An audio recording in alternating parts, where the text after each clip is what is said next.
Job that I do is I take over financially distressed companies and I turn them around. And if you think of a company like a car, all right, you go through different gears, right? Gear 1, Gear 2, Gear 3, Gear 4, Gear 5. You don't just start out in Gear 5, the engine lugs and it doesn't go anywhere. And companies have to shift gears as they grow. Think of it like a child, like a baby. When a baby is newborn, you have to be 100% there all the time. You can't let them alone. They can't do anything. You have to feed them. You have to burp them. You have to change their diapers. They can't do anything. And there's a certain role a parent plays as that baby is a certain size. As it becomes a 1 or 2 year old child and they start walking around, you shift gears. You're no longer, now you're more or less in defense, right? You're trying to make sure all the little plugs are, hide up in the house, and you're watching where they're walking, but you're kind of helping them walk, you're helping them feed, you're teaching them how to go to the bathroom, that kind of stuff, and different parental needs. Fast forward then when they're 8 or 9 years old. Now you're helping them, teaching about what the world is about. You're learning value systems, you're learning about, how to take care of, how to get along with others and communication skills. Then they become a teenager, where of course they don't need to know anything because they know it all, right? Like Landon did, he already knew it all. I'm 13, I know everything. But at that point, your parental roles change as children grow. And then when they become young adults and they're 16 and 18 and then we're 19 and when they're adults of their own and having their own kids, the parental role keeps changing. A company is exactly the same. When a company starts up from scratch, it needs certain things from its owners. It has to be, sometimes it's a passion, sometimes it's logistics, sometimes it's an energy. It's just a different concept to get them going. But the problem is, as that company grows, it needs different things from its owners. And a lot of times, unfortunately, entrepreneurs are not great about shifting gears. People start a company and start a project because they're excited about something. They have a belief that this is going to be the next best thing. And they try to get everybody else excited about it. And that's what entrepreneurs do great. They get you excited. They're cheerleaders. They get you excited about this product and they get you to drink the Kool-Aid and get on board. Or in our case, beer's wine from that standpoint, okay? And once you get that drinking, then the idea is to manifest and get all those people going to a certain direction to follow that. Well, once that idea comes up and that passion goes, then you have to worry about logistics, you have to worry about infrastructure, branding, coaching. There's a whole bunch of things that have to go into play. And that cheerleader doesn't always do well at switching gears to becoming the next gear for Gear 2 or Gear 3 for that company. So most of the companies that end up going, that's why a lot of times if you see these startup companies, how long have you seen the CEOs sit in those chairs? Not very long. The CEOs of most companies, when they start up, they get to a certain point, but then they get it up to a certain level, and then they get pushed out by the board. The companies implode on themselves, they go out of business, but very rarely will you see an entrepreneur stay at the very beginning to maturity of a company. To use another analogy, a clock, 6 a.m., 6 p.m. From 6 a.m. to 10 o'clock, that's known as the startup time. That's where you're in that first gear. You're using what they call bootstrap financing. The money comes in the door, it goes right out the door. You're using your credit cards to finance the things. You're using your family's money, everything you can to get in there to start that company going. And you're using everything paycheck to paycheck is another phrase that's used, right? You're living paycheck to paycheck. You're doing all those things to keep that company there. And if the entrepreneurs and the management team are successful at that company, they'll be able to get it to the next phase, which is 10 o'clock to 2 o'clock, which is more the performing standpoint, where the company's running, you have infrastructure, you have duplicability, it's working properly, it's doing well. And then if they're still doing well, it'll stay in that time frame, 10 to 2. Unfortunately, what happens at that point, companies they grow too fast. Growth kills companies. And so what ends up happening, the way you used to do things isn't the way you do it here, so it ends up going into 2:30, 3 o'clock, 4 o'clock, 5 o'clock, and those are what I call the sunset years. And once a company goes from 2 o'clock to 6 o'clock, it's basically on its end. Music is the same thing. When music first comes out, everybody's excited about this new band, this new sound. That's kind of the 6 o'clock to 10 o'clock, and then it becomes in the maturity factor where everybody's listening to it. It's on the radio, it's getting a lot of airtime and satellite play, and people are doing the digital downloads, and then all of a sudden it goes out to pasture. We don't listen to it. We listen to it once in a while, but not like we used to. So life is all about cycles. Businesses are all about cycles. People are all about cycles. So my job and what I do is I take over the companies that are the 2 o'clock to 6 o'clock zone, and I reset the clock back to 10 to 2.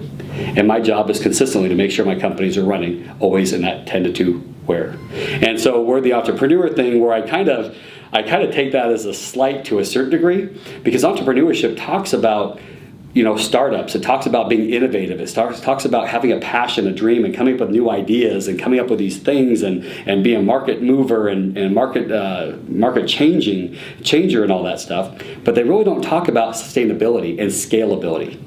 That's the problem. Entrepreneurship is all, we talk about starting, but we don't talk about sustaining. We don't talk about growing. We don't talk about scalability. When I take over a company, I change three things: culture, branding, and infrastructure. So culture is the first thing I shift, because most companies that are somewhere between the 2 to 6 o'clock, they're unhealthy, they're sick. There's kind of some negativism going on, people aren't happy, there's some dissension, there's some infighting going on. It's dark, cloudy days.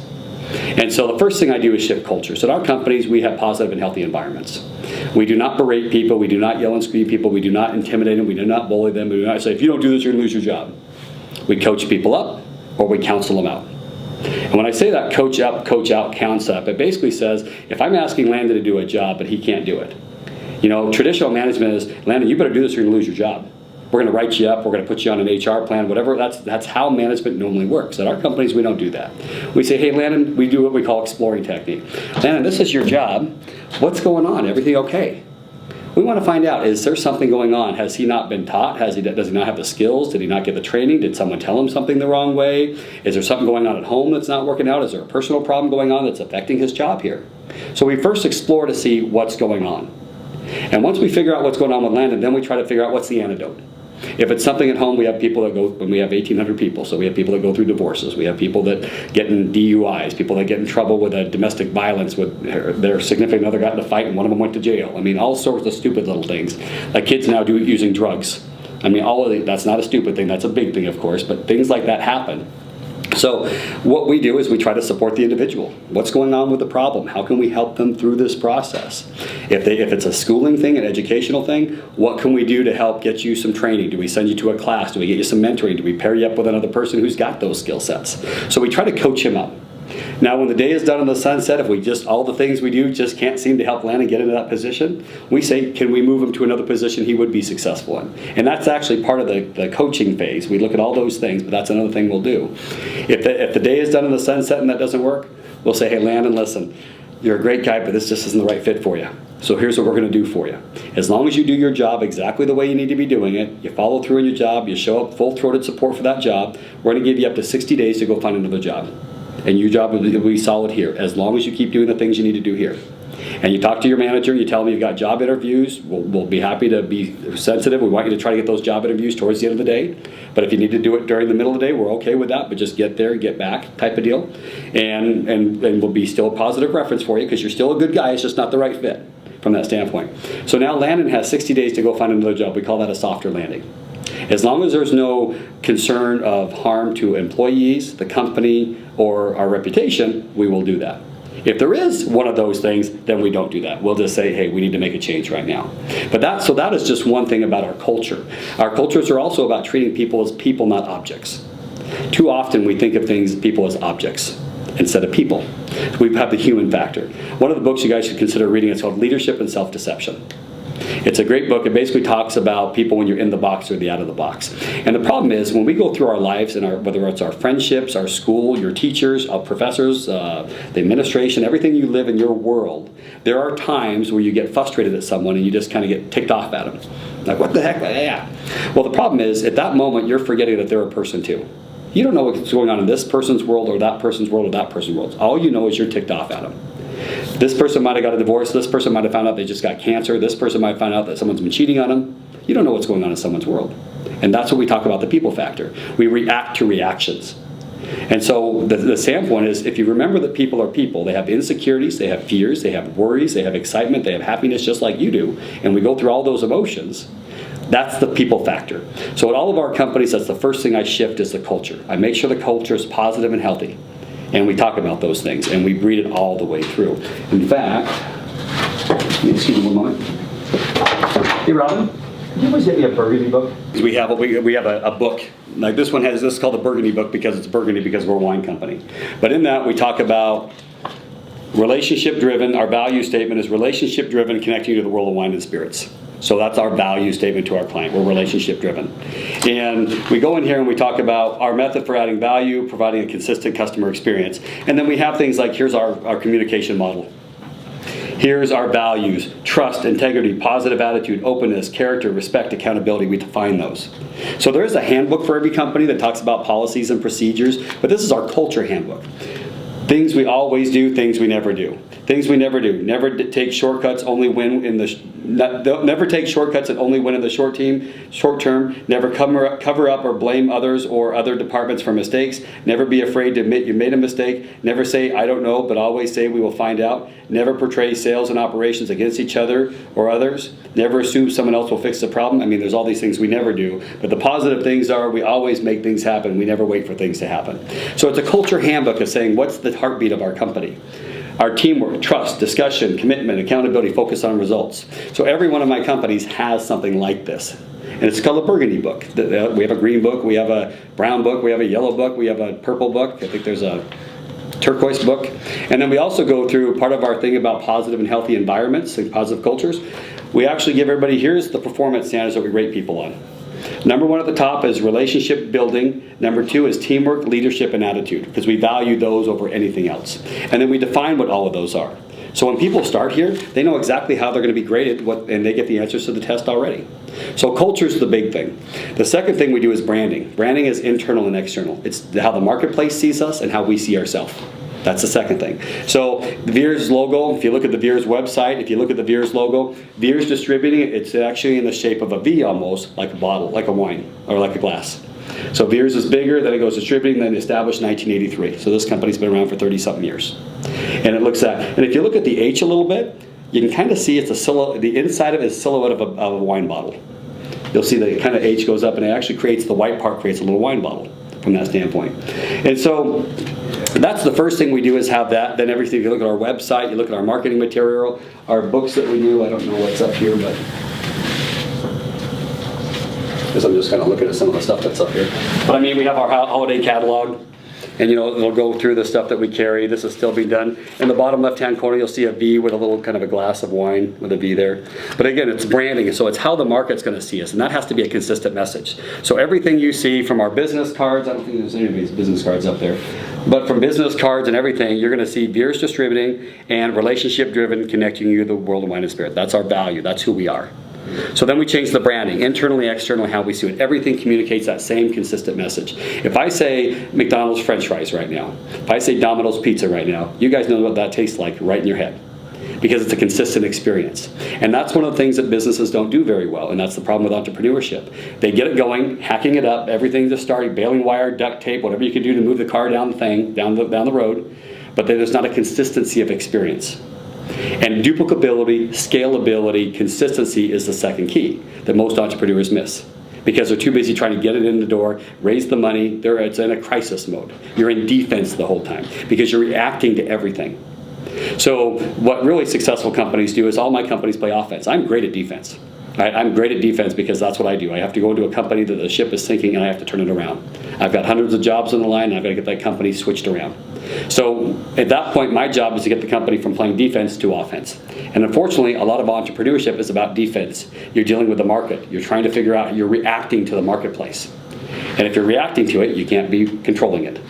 So my job is to get into a defensive role and switch us over to offense and keep us on offense. Because offense is a lot more fun than defense from that standpoint. So that's what we're talking about. So you see, go to these companies, you're playing offense. This is one of the ways we play offense, making sure the branding is consistent. So then all the people, there's a pride from the employees, pride from the consumers, pride for the people buying our product, and the pride of the people we represent.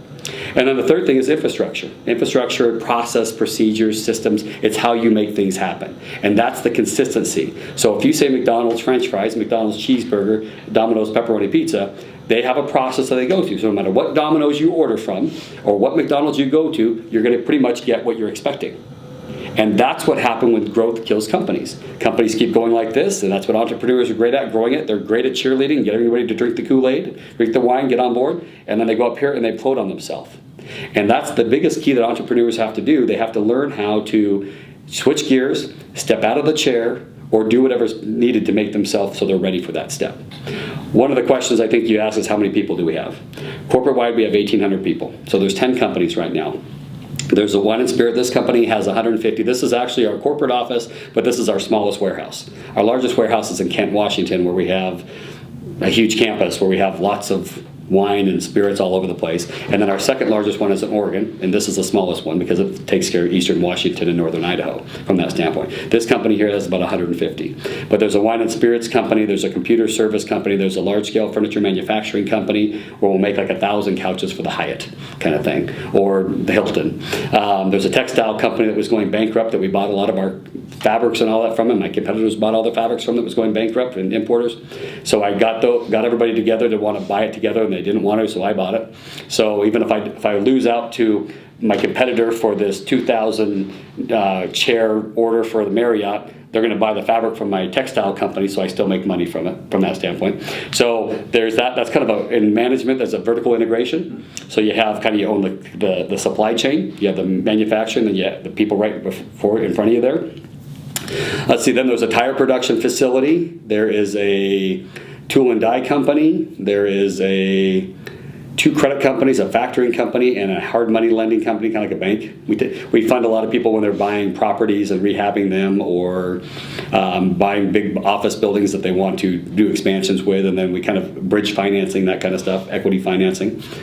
Let's see what we got here. And then a concert house chain with music, and then we have a concert promoter that puts concerts on, about 400 concerts a year throughout the country, kind of stuff.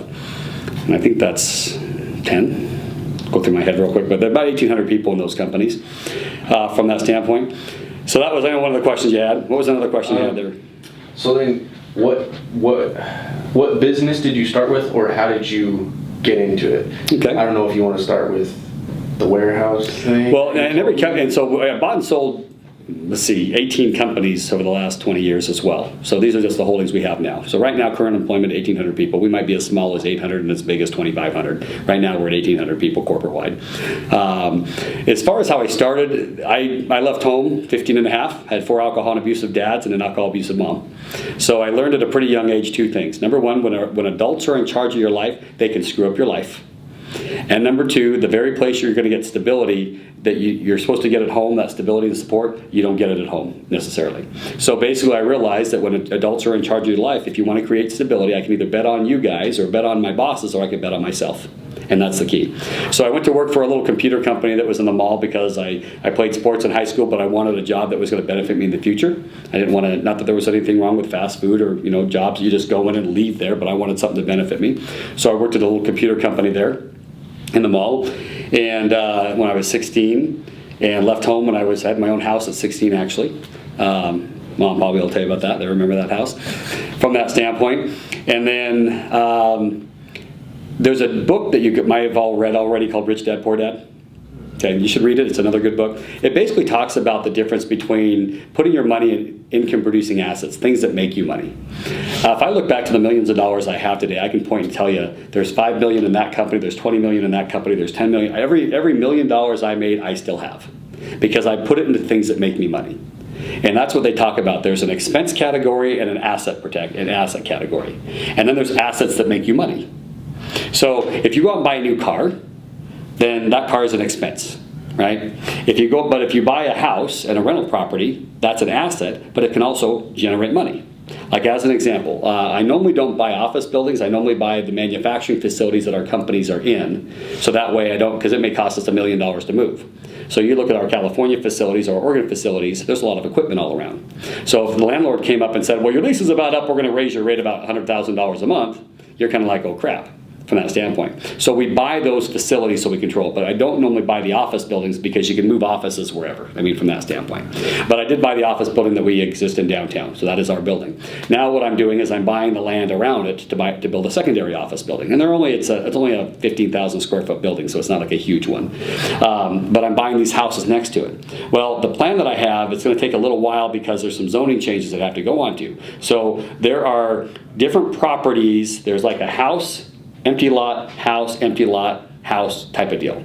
So I first I went out and bought the houses on the lots first because I want those, because those houses right now are bringing in about $1,000 to $1,500 a month in rent.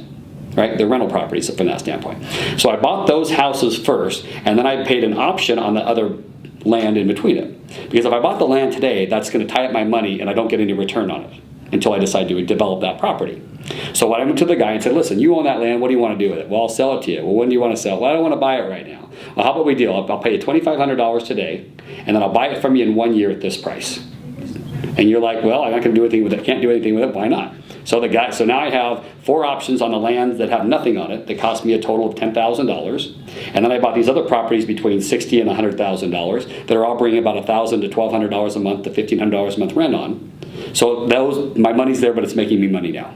Okay, that's income producing asset. So that's that rich dad, poor dad thing. So I bought the house that I'm in, and what it talks about, when you're hungry, you look for if the water's coming out of the water faucet, you never think about it. But when the water starts not working all the time, sometimes you turn it on, you get water, sometimes you don't, you start thinking, I better find some ways to make sure I have some backup water. Right? So when you're growing up on your own and your parents aren't there for you, you have to find ways. So like my house, I didn't have the money to I was only making so much going to high school full-time, playing sports and working at this computer store. So I threw kegs at my house once a month. So we had a neighbor guy that worked for an auto body shop. I went, hey Dennis, would you buy me a keg of beer if well sure, if I can drink it. Sure, okay. So on a Friday night, I would talk to my neighbors. I said, I'm gonna have a party, but everybody will be gone by midnight, type of deal. So I would have a keg where everybody paid $5 and we'd give you zip cups and you got 2 little X's on them. Every cup got 2 X's, and that means you don't get any more beer at that point. Yes, we were underage at the time, but I think the statute of limitations is gone, so I can talk about that. But basically, I made $800, in one night. And then at 11:45, we would yell, cops! Everybody would leave, and 10 of my friends would stay. We'd go up and clean up all the, the Keystone Light and the different, boxes down the road, put out for garbage the next day, and I made my mortgage payment out of that. I love music, but I can't sing and play an instrument. That's one of the reasons why we have the concert houses and the concert stuff, and I have a lot of musician friends now, which is kind of cool. I think you've seen some of those pictures over the years. But basically, I threw raves. I would rent out the Grange dances and Fort Walker Common out at SFCC and just empty warehouses, and I'd throw raves. And I made about $5 to $10 grand a month cash doing that. So the idea is, when you don't have money and you don't have anybody protecting you, you've got to find ways to do it yourself. So when you're hungry, that's when you look for opportunities. And the key is, opportunities are everywhere. You just have to know how to spot them. And that's the key. How do you look for these opportunities from that standpoint? As an example, this company I was never going to own. That wasn't my intent to own it. These guys had a relationship with my computer company for 10 years. So my technology company did all their computers. And all of a sudden, my VP calls me from my credit company 3.5, 4 years ago saying, don't you know this company? I'm like, well, years, yeah. They work with Cycrest. Why? What's going on? Well, they're looking for some money. Well, what do you mean they're looking for? How much are you looking for? $5 million. I'm like, for what? Well, evidently they're upside down. Oh, okay. And we kind of knew that, because when I talked to our accounting department, they said, well, yeah, they're paying their bills, but normally you'll pay your employees, you'll pay your rent, and you'll pay your computer people, because if those things don't work, you're screwed from that standpoint. So basically, kind of reached out to the president at the time, and they basically were looking, and the CEO, and they wanted some money, and they wanted a loan, and I'm like, well, why would we give you money? You basically have demonstrated you don't know how to manage your checkbook from that standpoint. And the problem with this company is it grew too fast. It imploded on itself.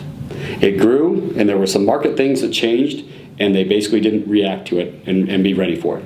And that's where we talk about defense, offense. Like, as an example, this company had a $12 million a year contract with Costco to supply them with a certain brands of wine, which is a pretty big revenue stream. Costco was bankrolling this plan where Costco could go directly to the producers without having to go through a middle company like ours. And that was a whole year coming. Everybody knew it was coming. It was a whole year. Basically, they waited till after that became law, and then they started losing the bill, and they kept trying to react as it happened. Management responds to problem. Good management anticipates problem. There's a difference. So had I had this company at that time, and I saw this, have you guys seen the, what's that one with Austin Powers, where he's driving a steamroller? You guys seen the Austin Powers? Okay. Bad analogy then. It basically just says you saw it coming. I mean, you have someone, it's like someone's going to take a punch at you, and they're walking very slowly. I'm going to punch you, I'm going to punch you, I'm going to punch you. And they're taking 10 minutes to tell you this. And then you all of a sudden get punched, and you're surprised you got punched. Right? So this was how this initiative that was going through the people, that was going to be voted on, had a whole year coming down the line. And at that point, it was so easy I would have had 2 plans in the drawer. This is the plan that my staff would have been working on for 6 months prior to the election, saying, if this happens, here's immediately what's going to happen day 2. This is the plan that's going to happen if we see a modification. If it gets popular, once it's almost going to vote, so we know the tides are changing, this is what we're going to do to get ready for the next run, because they're going to do it again. So then the next morning you wake up, you find out it passes. All right, these are the departments that are going to get cut down. This is the changes we're going to make. We're going to make these changes right now. So you have your game book and your play ready to call the next day. That's what we would have done. They didn't do that, and so in time they started eating up millions of dollars of their equity, and they had no choice. So at that point, I said, listen guys, I'm not going to give you money. And they went to other banks, but you know what, I'll try to help you find some money. So I introduced them to some of my other banker friends and some of the other companies, and people just weren't interested in it. And at that time, they said, well, why don't you get involved? I'm like, no, I'm not going to run a company that I don't have complete control over. Because I'm highly educated, I'm highly experienced, and I'm highly credentialed, and I'm not going to argue with people who are not those things when it comes to making decisions. So at that point, what ended up happening is it kept getting darker and darker and darker, and their board was in an office like this at one of the other locations, and talking to the bank, and I happened to be conference called in, and the bank was just saying no. And I said, listen, if I get involved, do they get a yes? And without a doubt, the president of the bank said, absolutely, Jonathan. Of course, everybody on the board got quiet. And I'm like, oh shit, did I just say that? Because this was not something I wanted in my wheelhouse at the time. So I couldn't sleep at all that night, of course. My brain's like, what am I getting myself into? So I woke up the next morning, put together a 10-page plan, which means I'm taking over the company, the CEO's gone, the president's gone, the shareholders that are in the company, they're not gonna have any votes. They have a minority interest still, because it's not their fault. The other guy screwed them over, but I want them to have some retirement money still from that standpoint. And then took over the company 3.5 years ago. Here we have 150 people. Our sales have increased 32% every year. We keep growing. We just did a major deal where we just did another contract, which brought another $12 million of revenue in this year. That's now that we had to reorganize the company to get taken care of, and now we're up and growing. So that's just the company you're in right now from that standpoint. But that's where it gets to playing offense, not defense, from that standpoint. And that's where we talk about, so getting my start, getting kind of circling all the way back around, it's about looking for opportunities. It's about being open to opportunities. It's about being able to put your money in things that make you money and be able to realize value and being able to how to manipulate and make value occur. That's the key. You guys see values all the time. There's this shirt's on sale, right? This girl just broke up with her boyfriend. She might need someone to, give her some comfort. This person wants to go out on a date. I mean, you see things, opportunities all the time. But the question is, what opportunities do you go for and what opportunities do you not? So idea selection becomes a big deal. Being able to determine that this person's got a good idea, this one's got a good idea too, but it's going to take too much to make that idea happen. And that's where entrepreneurs go wrong sometimes. Because they get an idea, that idea becomes their child. And if you criticize their idea, you're criticizing their child, and they get mad at you. And they get so passionate about it that anybody that disagrees with them is just simply a non-believer, right? And they get angry and hostile and blah, blah, blah, blah. A good entrepreneur, a good business person says, all right, what do you see that I don't see? One of the things that I tell our people is, whenever I tell people, here's what I'm going to do, the last thing I say is, what am I missing? I don't say, am I missing something? I'm not saying, what do you think? I'm asking, what am I missing? Because I can't be so arrogant to think that I'm not missing anything. Now, I'm a good strategist. I'm a strategist. My job is to play chess. I look at all the moves before I make it. So I'm pretty good at that kind of stuff, but I'm not infallible. But the key is you have to be open to criticism and critique and back, and full-throated support. I tell people, when you bring something to my office, one of three things will happen. Number one, the first thing is the information you gave me I've already considered, but I'm still moving forward. Number two, the information you gave me I've already considered, but you're causing me to pause and relook at it, so I'm going to modify the course a little bit. Number three, the information you gave me, holy heck, had no idea, didn't see that one coming, thank you, and we do an about face. Regardless of which of those three things will happen, at least you heard me, at least I heard you out, and you were heard. That's the key. Because I can't be so arrogant to think that I have all the answers, because I don't, from that standpoint. So at that time, starting out with, it was basically the whole reason for why I'm doing what I'm doing today is two. Number one, I don't want someone in charge of me, because I want to bet on myself. I don't want to bet on somebody else, whether it be a parent or a boss. Number two, I wanted stability in my world, because I didn't get stability growing up. And I realized that if you rely on someone else to bring you stability, then you're always, again, back to number one, you're betting on them. So why would I want this person, or this person to rely on them to help me be stable? So you see people that can't be without a relationship. You see people that, they want you to change your ways so they can be okay. That is not how you do life. You have to what do they say? The best hands that are going to help you are the ones at the end of your arms, right? You're capable. So I wanted stability, and I didn't want adults in charge of my life to screw up my life. Ironically, I'm an adult now and I'm in charge of my life, but I'm doing okay. So I like my odds from that standpoint. So that's what brought me into this. So then as I seeked out opportunities, my job is to bring stability. So since I took over this company, very stable, very low turnover, no issues. Nobody's had to worry about bills being paid, paychecks bouncing, 150 people go home and sleep very nice. We've got good benefits. We've got a great company, and they like it here from that standpoint. Every company I have is like that as well, but it's stability. So that's kind of how that morphed into from that standpoint. And basically what it came into is every opportunity. You know, I look at an opportunity, like as an example, the computer company I was working to. By the time I was 18, I was a store manager, and by the time I was 19, I was the general manager. We had 4 stores at that time. The problem is there was a new owner that came in. And the new owner brought in a person that was, in my opinion, no more than a bookkeeper. But he made that person, you know, my boss. And I didn't respect that person because they weren't making good decisions, in my opinion. Now, yes, part of it was my age. Part of it was, you know, a 19-year-old that knew everything from that standpoint. But I also knew that what the direction they wanted to go was wrong. And at that time, the owner and that person wanted to go after the home market for home computers and video games and all that kind of stuff. And I says, that's not sustainable. I says we need to go after the business market because business people are always going to need computers. That's what they're going to need. Word processing and accounting and all that kind of stuff. They're always going to need that stuff. And so there was a big argument. I says, and so I got an ultimatum, and I took the ultimatum. So I said I was just about to turn 20. And of course I had, you know, I've been making $8,000 to $10,000 a month from these raves that I've been doing, and you know, making my mortgage payment with my kegs and all that kind of stuff from that standpoint. So at that point, I just said, I went home mad. Woke up the next morning, wrote my little resignation letter, walked into the office. They said, "Well, Jay says he knows you know what you're going to do today." The owner. I says, "Well, here's what I'm going to do today. And if you want, I'll give you my 2 weeks." And of course, they didn't need it at that point. And I said, I want to go after this. So I went after the business market and created SideCrest, which is a technology company. That's the IT company. They do all the computers for Kaiser Aluminum, Arby's, the fire department, the city, all the big names, this company, you know, out there in the marketplace. They have, you know, it's a small company. It's only got about 35 people. It's my smallest company. But they do all the technology for all the big companies in the Northwest. And they're an outsourced IT company, basically. But it's sustainable from that standpoint. And so that's kind of, so once I got into that one, I realized that technology is the foundation of every company today, and will be. Because I can go to a company that's highly leveraged because of people, and not that I would have to replace people, but I could actually, through attrition and turnover, I could put computers in there and get more automation, get more efficiencies. As an example, Veers, we had an accounting system that took 8 people to run. I paid $500,000 for the new accounting system and technology, and we got that down to 4 people.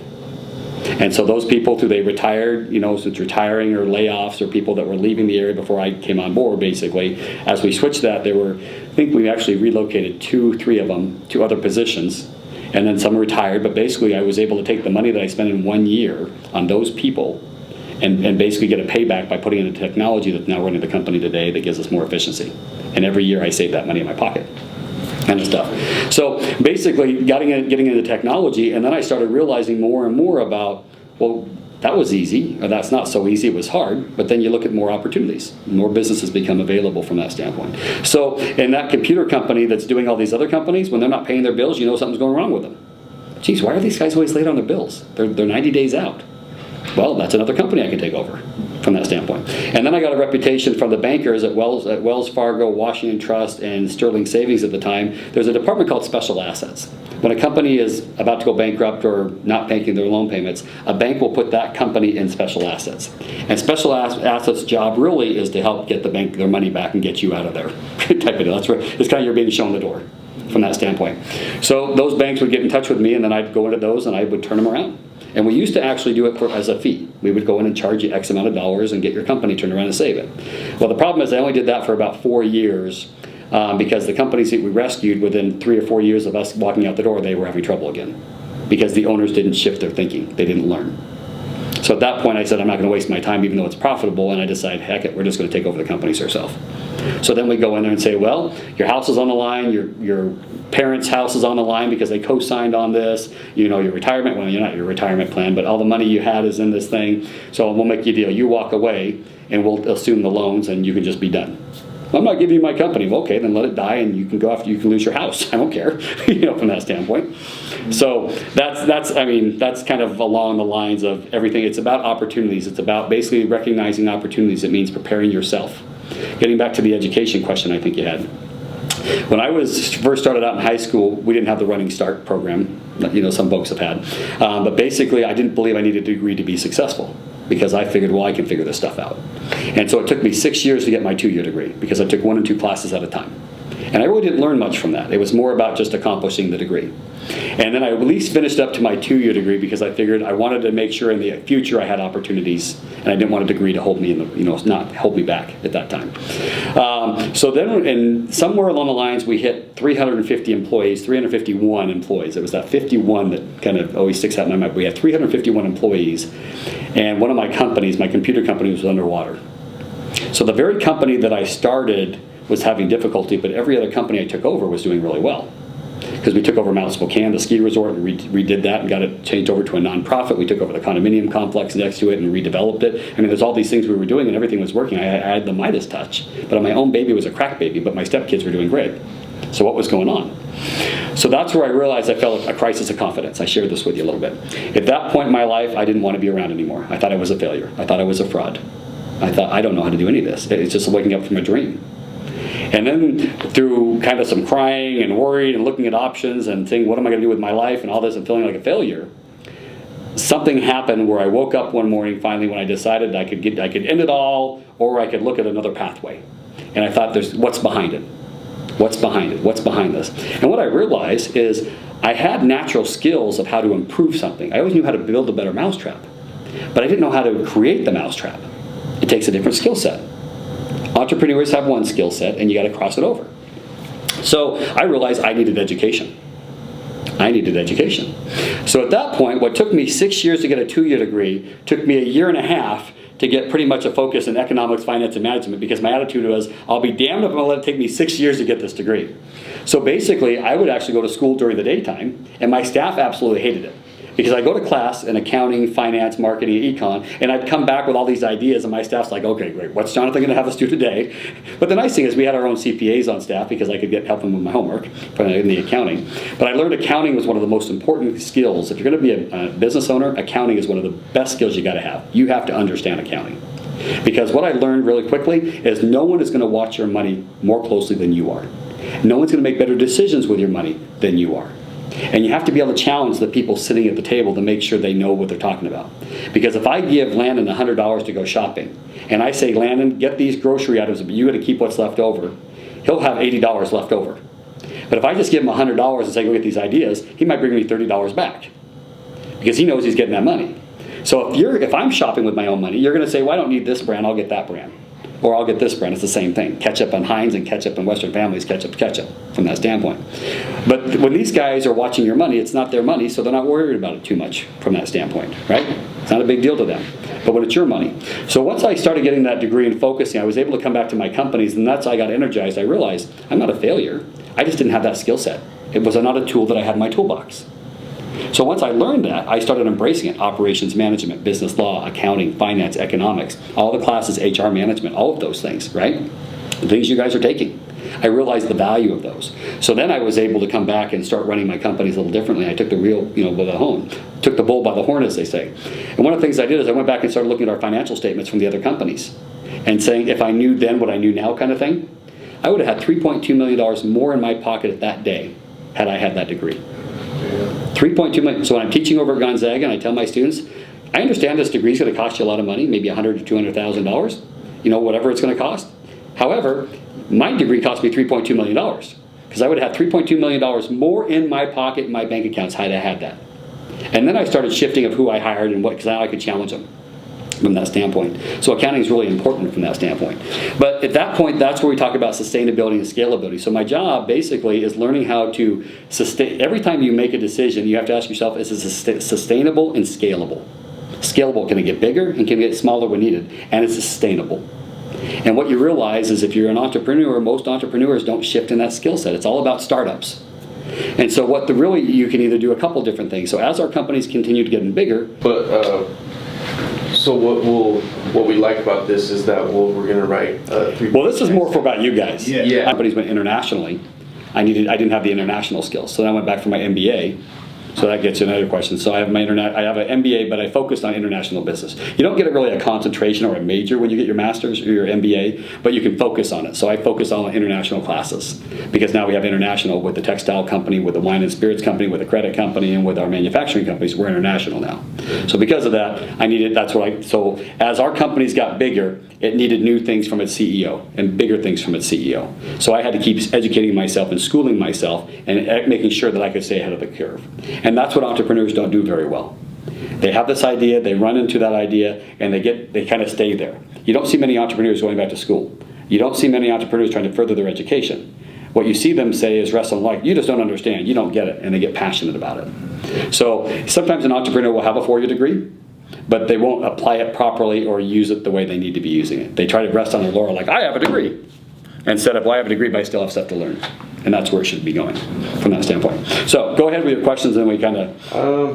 So... He doesn't want to run out of space again. How old are you, and how long have you been running businesses, I guess? Well, I've been running businesses for 25 years. My name is Jonathan Ferriello. And then as far as the companies, well, you already have that all on the tape of what companies we have at the beginning. Yeah. Okay. So,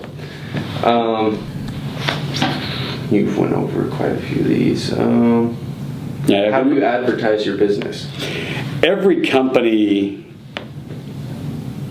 Boy, see, I can never just answer an easy question. I mean, I always got more to extrapolate and share. Every company does it differently. It really depends on the market. Like as an example, this company, Beers, you will not see us marketing. You will not see it. We are behind the consumer, the retailers. So as an example, our job for Riedel and all the different brands that we carry is really to support us to the market, to the suppliers. Or excuse me, holy cow, back up here. 3 tiers: supplier, distribution, management of those brands, and the reseller.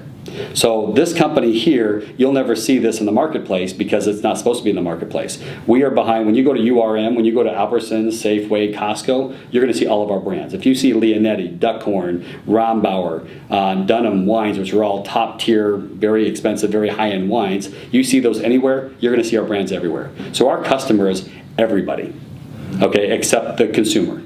So every store, every outlet, Walmart, every restaurant, every bar, they carry our products. So our sales force is more direct marketing in that standpoint. But really it's more of what we call a push-pull. There's a push portion to it where we're trying to push it and say, here is a new bottle we'd like to show you. We're trying to push it to the marketplace.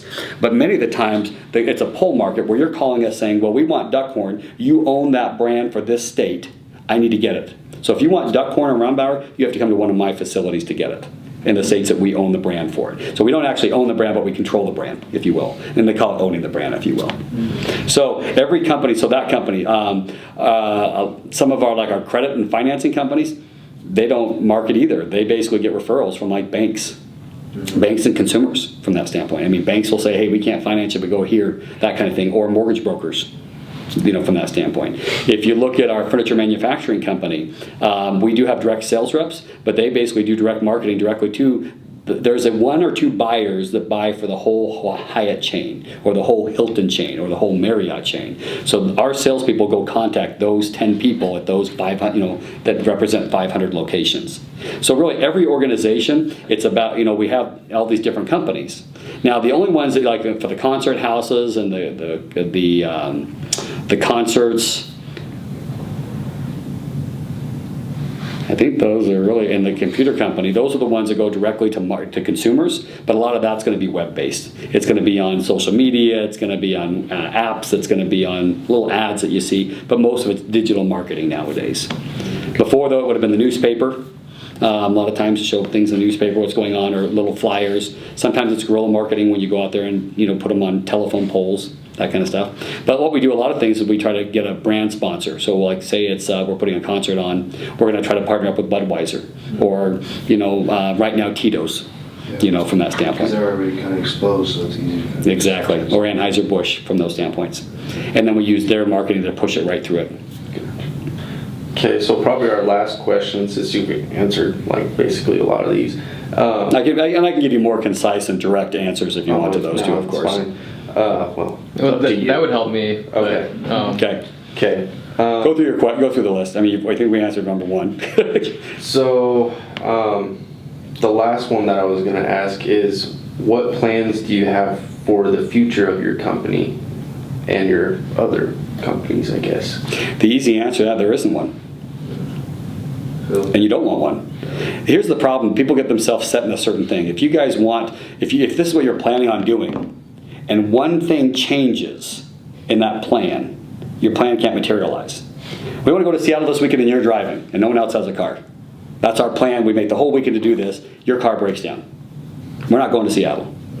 Okay? And so why would you want to put yourself in a box and limit yourself?